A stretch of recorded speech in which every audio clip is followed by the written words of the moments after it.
सबसे बिजी दिन है और लगातार आप सुबह से जो है अलग-अलग चैनल्स पर अलग-अलग जगह जा रहे हैं, लेकिन आपका यहाँ आना इसलिए ज़रूरी है। मैंने लंच अभी खाया है। मैं समझ सकता हूँ सर, मैं समझ सकता हूँ।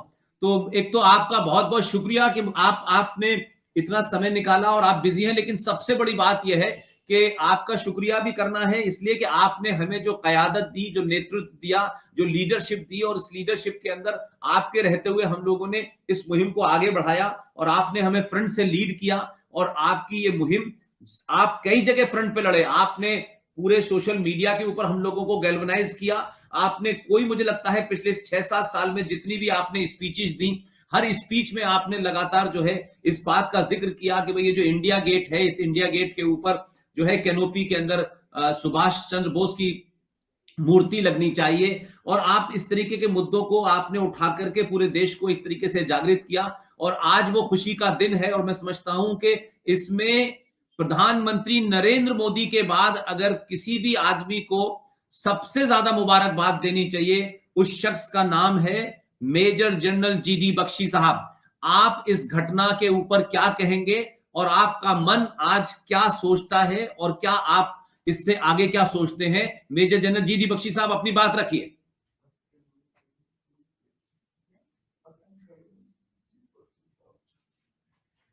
बख्शी साहब आपकी आवाज नहीं आ रही।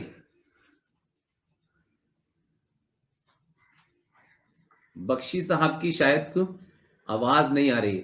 बख्शी साहब आपकी आवाज नहीं आ रही। बख्शी साहब आपकी आवाज नहीं आ रही। मेरा ख्याल है कि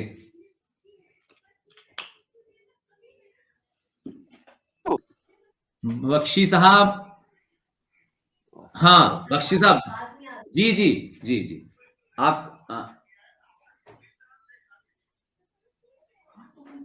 अब हल्की आपकी ब्रेक हो रही है आवाज। नेताजी के स्टैचू पे ना, हाँ जी जी जी, आप अपना थोड़ा कैमरा सीधा करिए सर। मैं उस पे बातचीत करूं? जी जी जी, आप जी सर, जी सर, अपना फ्रेम ठीक कर लीजिए, आपका फ्रेम टेढ़ा हो गया है। क्या करें? कोई बात नहीं, कोई बात नहीं सर, कोई बात नहीं, कोई बात नहीं।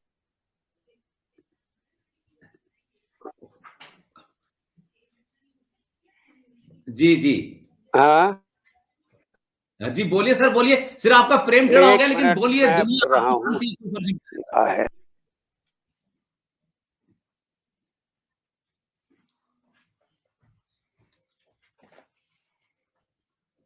मेरा ख्याल है कि कोई उसमें कहीं कोई इंटरनेट में प्रॉब्लम हेलो, आ रही है। ये सर आपकी आवाज आ रही है। ओके, एक मिनट, ये लोडिंग हो रही है।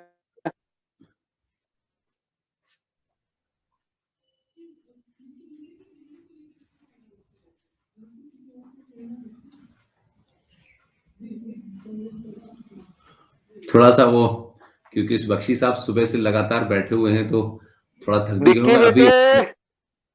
अभी थोड़ी देर पहले ही बख्शी साहब ने लंच किया है, तो आप समझ सकते हैं कि एक ऐसा मूवमेंट, एक ऐसा आंदोलन जिसको खड़ा करना एक बड़ी बात हो और ऐसे में जो व्यवस्था में लोग बैठे हों वो बहुत आपके फेवरेबल ना भी हो और आम जन को इसका बहुत ज्यादा पता ना हो, उसको इस अंजाम तक पहुंचाना आसान काम नहीं होता।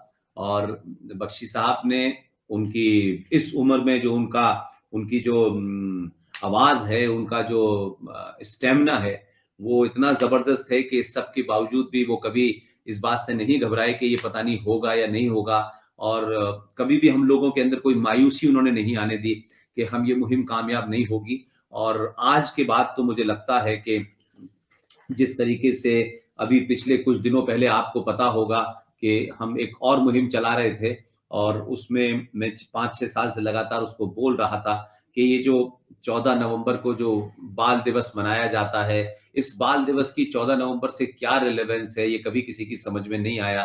तो इसको कहा गया कि भाई ये जो जो गुरु गोविंद सिंह के पुत्रों को जिन इस्लामिक आताताइयों ने मारा था, उनको जिंदा दीवार में चिनवा दिया गया था और उन्होंने इस्लाम मजहब कबूल करने से मना कर दिया था।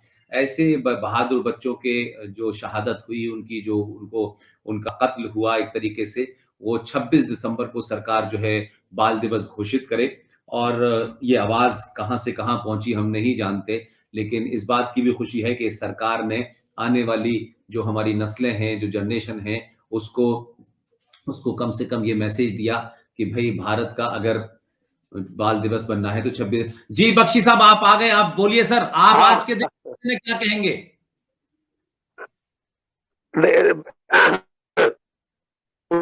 पुष्पेंद्र जी, आज मेरा हृदय गदगद हो गया है।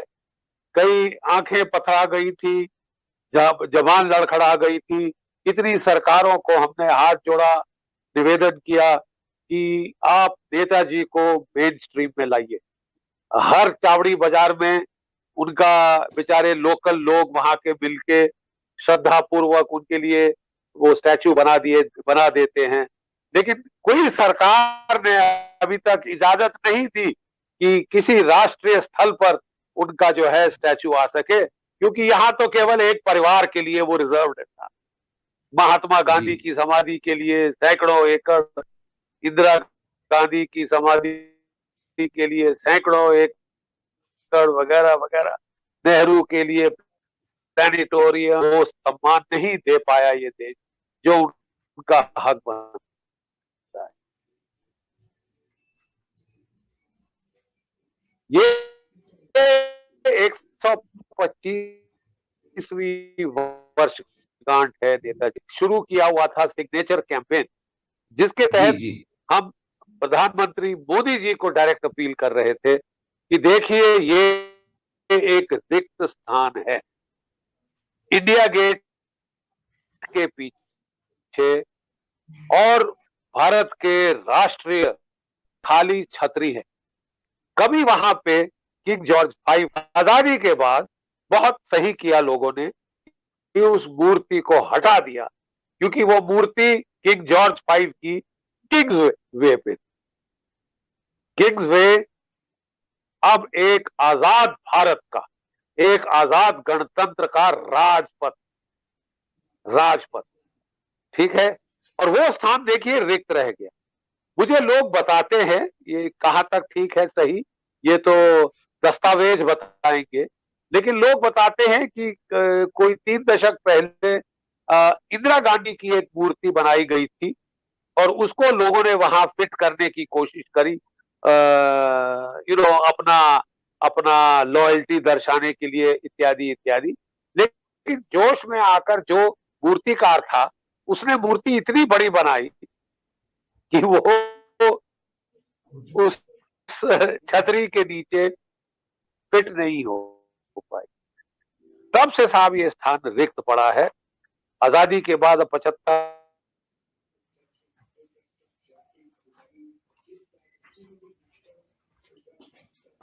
आवाज नहीं आ रही।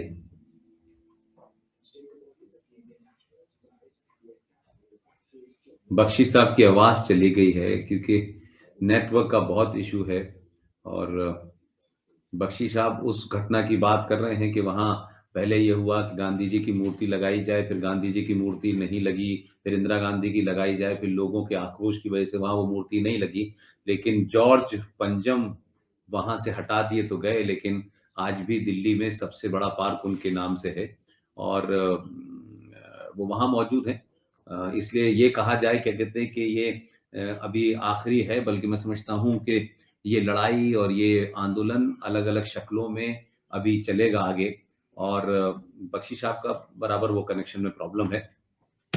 तो एक दूसरा हम लोग आज से मुहिम शुरू कर रहे हैं, और क्योंकि हमें लगता है कि हमारे पास बहुत कोई लंबा समय नहीं है और ना ही हमारे पास कोई ऐसे फंड्स हैं कि हमारे पास किसी मूवमेंट को चलाने के लिए हम बहुत बड़े लेवल पे चीजों को सोचें, ऐसा मुमकिन नहीं है। तो मुझे लगता है कि बख्शी साहब हमारे साथ जुड़ गए। जी बख्शी साहब, आपकी आवाज चली गई थी। हेलो जी आगे आ रही है आवाज सर, बोलिए। जी जी जी जी जी, ये थोड़ा नेट का इशू है यहाँ पे। ये कोई प्रॉब्लम बात हो नहीं, रही। आपकी हाँ आपकी ठीक है। आवाज भी तो साहब मैं जी बता जी रहा था कि हमारा ये कहना था कि देखिए, हमारे देश को आजादी वस्तुतः नेताजी सुभाष चंद्र बोस और उनकी आईएनए ने दिलवाई। ये मेरे वचन नहीं है, ये हैं। बंगाल के governor. Hello yes sir, yes sir, hello yes sir, yes sir, आपकी आवाज आ रही है, आपकी हेलो आवाज आ रही है, हेलो, सुन पा आपकी रहे आवाज हैं? आ रही है सर। हाँ बोलिए सर, बोलिए, हेलो आपकी आवाज आ रही है सर, हेलो आपकी आवाज आ रही है सर,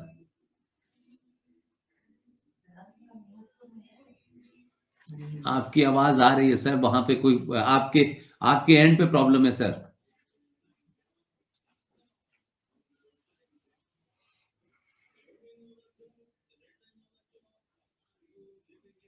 हेलो। तो बख्शी साहब की आवाज फिर चली गई है, लेकिन बख्शी साहब भी मानते हैं कि ये लड़ाई बहुत आसान नहीं थी, लेकिन हम लोगों ने जैसे ये खबर आई तो ये हुआ कि अब हम इसका इंतजार नहीं करेंगे कि इसका ऑफिशियल वहां अनावरण किस दिन होगा। एक बार प्रधानमंत्री ने बोल दिया और उनका ट्वीट आ गया, तो इसका मतलब यह है कि सरकार अपने हिसाब से उस पर लगाएगी। और सुना है कि वो जो होलोग्राम के थ्रू वहां उनकी मूर्ति कल परसों से स्थापित होगी, और जो मूर्ति ग्रेनाइट की वहां बन के लगनी है उसका इंतजार किया जाएगा, वो विधिवत लगेगी। लेकिन आज से ही हमारी दूसरी मुहिम शुरू होगी, क्योंकि कम से कम बहुत सारे हमारे साथी थे। जैसे मेरा जो वेरीफाइड पुष्पिन पुलसिस पेज है, उसका जो मैंने जिसको कह सकते हैं कि मेन जो बैनर था, उसके ऊपर वो खाली कैनोपी थी, उसमें उसमें सुभाष चंद्र बोस की तरफ तक थे। तो मुझे लगा कि ये तमाम तमाम सारी चीजों से मैसेज जाए और एक कैंपेन चली। आज से हम एक दूसरी कैंपेन शुरू करने जा रहे हैं कि इंडियन नेशनल आर्मी, यानी जो जो जो जो हमारी जिसे कह सकते हैं आजाद हिंद फौज का जो जो सिपाही थे, उनकी कुल गिनती कोई 60,000 थी। 26,000 जो है वो भारत की आजादी के लड़ते लड़ते वीर गति को प्राप्त हुए। तो उनका जो आईएनए का जो वॉर मेमोरियल है, वो इसलिए बनना जरूरी है, जिससे ये जो बात बार बार हमारे यहाँ कही जाती है, जो हमें झूठ फरेब पढ़ाया गया है। और सबसे बड़ी दिक्कत होती है कि जितने भी दुनिया में राष्ट्र हैं, वो वो भले ही आजाद ना हुए हो, गुलाम हो। बख्शी साहब आ गए, बख्शी साहब जी, बख्शी साहब आप आ गए जी, फरमाइए सर। जी बख्शी साहब, जी जी। मैं देखिए आप ये कुछ कह रहा था कि साहब हमको आजादी किसने दिलाई। मैं कह रहा था कि मूल प्रश्न है, जी हमें आजादी किसने दिलाई? क्या हमको आजादी दिलाई महात्मा गांधी ने अपने जो नॉन वायलेंट कैंपेन के जरिए, या हमको आजादी मिली लड़के? क्या हमको आजादी भीख मांग के मिली या युद्ध करके मिली? ठीक है साहब। अब इसका फैसला मैं नहीं कह रहा छोटा मुंह बड़ी बात। अंग्रेजों के प्रधानमंत्री लॉर्ड क्लेमेंट एटली सन 1956 में कलकत्ता आए थे, और जस्टिस चक्रवर्ती एक्टिंग गवर्नर वेस्ट बंगाल थे। उनकी 2 दिन की चर्चा चली। उन्होंने सीधा सवाल किया, चीफ जस्टिस साहब ने, जो क्विट इंडिया मूवमेंट था, अंग्रेज भारत छोड़ो अभियान, बिल्कुल फेल हो चुका। सारे कांग्रेस लीडर पकड़ के आपने जेल में ठूस दिए, और जब वो जेल से निकले, उनके तो मोराल उनके बूट में थे। अब इतनी जल्दी 45 में युद्ध जीतने के बाद आप 1.5 साल में भागे क्यों? क्लेमेंट एटली का जवाब केवल 3 शब्द थे, मशहूर शब्द, Subhash Chandra Bose, Indian national army. उन्होंने कहा कि हालांकि वो लड़ाई तो नहीं जीत सके, लेकिन एक ऐसा माहौल उन्होंने जो है, जो विश्वसनीयता थी भारतीय सेनाओं की, बिल्कुल खत्म कर दी अंग्रेजों के प्रति। और ऐसे माहौल में 25 लाख भारतीय सैनिक थे और 40,000 गोरे सैनिक। कोई सवाल नहीं था कि हम टिक सकते थे, हमको जाना मजबूर हम